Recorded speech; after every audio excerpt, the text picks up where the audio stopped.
सृष्टि बचपन से ही दिखने में सुंदर नहीं थी, लेकिन अमीर बाप की बेटी सृष्टि पर उसकी माँ जान छिड़कती। मेरी बेटी कितनी प्यारी है, भगवान सबको सृष्टि जैसी बेटी दे। सृष्टि धीरे धीरे बड़ी होती है। एक दिन सृष्टि की सहेली कहती है, तू दिखने में कितनी अजीब सी है, लेकिन मैं जानती हूँ हम सब में सबसे अच्छी शादी तो तेरी ही होगी। तेरे पापा अमीर जो है। और बता नहीं सकते यार, दहेज तो हर कोई देता है, ये क्या ज्यादा ले जाएगी अपने पति के लिए? अरे बड़े शहर में कोठी है इसके पापा की। अरे पापा की है ना, कौन सी इसकी है? इसकी होती तब तो कोई भी लड़का इससे शादी कर लेता। अरे पापा की मतलब पापा की है तो मेरी ही है ना? किसने कहा? अब तेरी तो तब होगी ना जब तेरा भाई ना हो। वैसे भी शादी के बाद सारी प्रॉपर्टी भाई के नाम होती है। सृष्टि समझ जाती है कि उसे किसी भी हालत में माँ बाप की सारी प्रॉपर्टी को अपने नाम करना है, लेकिन कैसे? एक दिन सृष्टि का भाई शीनू कहता है, बहन क्या कर रही है? तुझसे एक बात करनी है। अरे हाँ हाँ करना, मैं तो तेरी बहन हूँ। बहन मेरी लाइफ में ना एक लड़की है, बहुत अच्छी है। मैं सोच रहा हूँ माँ और पापा से बात करूँ शादी के लिए। सृष्टि को समझ में आ जाता है कि भाई की शादी होते ही भाभी उसे एक दिन भी घर में बर्दाश्त नहीं करेगी। क्या बात है भाई, बताना कौन है वो? यार वो बहुत अच्छी लड़की है, पढ़ी लिखी है, मेरे साथ जॉब भी करती है। बस एक प्रॉब्लम है। प्रॉब्लम? क्या प्रॉब्लम है भाई? यार वो शादीशुदा है, लेकिन उसके पति ने उसे सिर्फ इसलिए छोड़ दिया क्योंकि उसके माँ बाप दहेज नहीं दे पाए। सृष्टि ये सुनकर न जाने क्यों खुश हो जाती है। अरे भाई तो क्या हुआ, लड़की तुझे तो पसंद है ना? शीनू को लगता है कि बहन उसे समझ रही है। वो इस बात से अनजान होता है कि उसकी बहन की मंशा पूरा घर हड़पने की है। सृष्टि अपनी माँ से कहती है, मम्मी मुझे तो बहुत चिंता है। पता है शीनू क्या कर रहा है? अरे क्या कर रहा है? वो तो काम पर जाता है और वापस घर आता है। नहीं ना माँ, वो यही तो नहीं कर रहा, बाकी सब कर रहा है। आपको पता है उससे प्यार है, और वो भी एक शादीशुदा लड़की से। ये क्या हो गया? मैं सोसाइटी में क्या मुंह दिखाऊंगी? अरे तेरे पापा तो यही कहेंगे कि मैंने ही उसे बिगाड़ दिया है।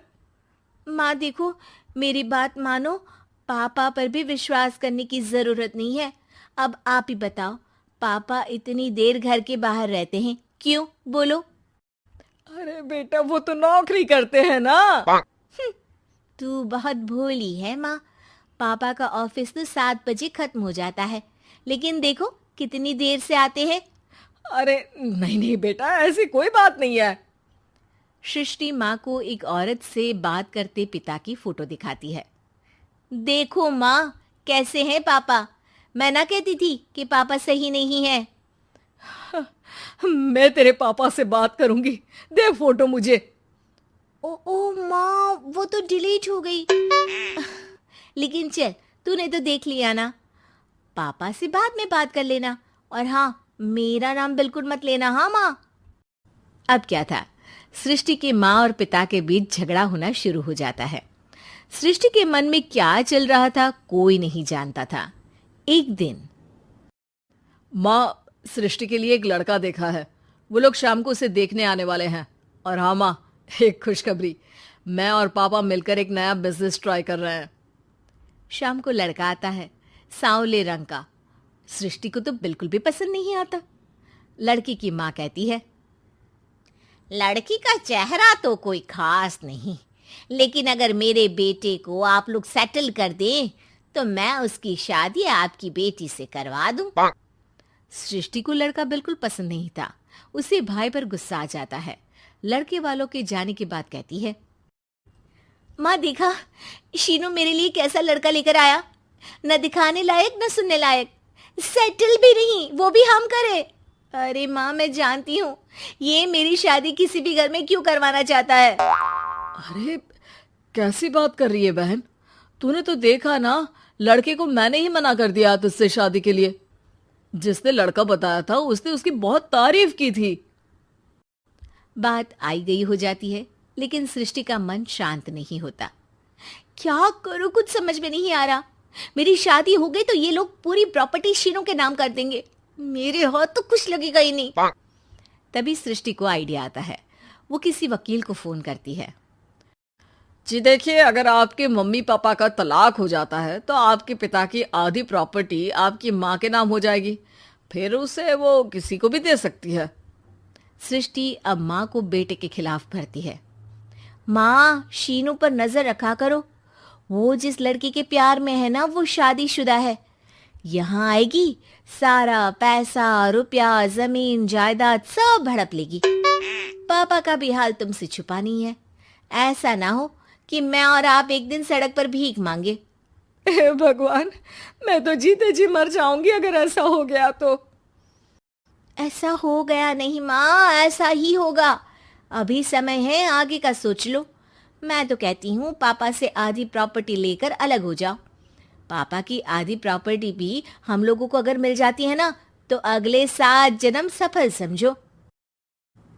बेचारी माँ बेटी के कहने पर पति से तलाक लेकर अलग हो जाती है।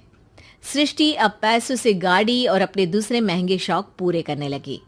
उसके दोस्त भी उसके पैसे इस्तेमाल करते। सृष्टि, कल तुम कहाँ थी? मैं सारा दिन घर पर अकेली थी। तो मैं क्या करूं? मैंने ठेका तो नहीं लिया है ना तुम्हें संभालने का।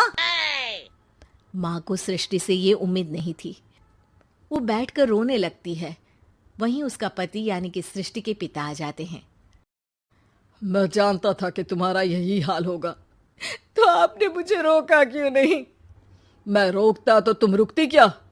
सृष्टि के कहने पर तुमने मुझ पर अपने बेटे पर शक किया, लेकिन तुम ये भूल गई कि कैसे हम दोनों ने मिलकर जीवन में इतना सब खड़ा किया। माँ पति के गले लग जाती है। मुझे माफ कर दीजिए, मैंने आपकी कमाई का एक बड़ा हिस्सा गवा दिया। कोई बात नहीं, तुम साथ हो तो मैं ऐसी 7 प्रॉपर्टी खड़ी कर दूंगा। तभी वहां सृष्टि आ जाती है रोते हुए। माँ, मयंक ने मुझे छोड़ दिया।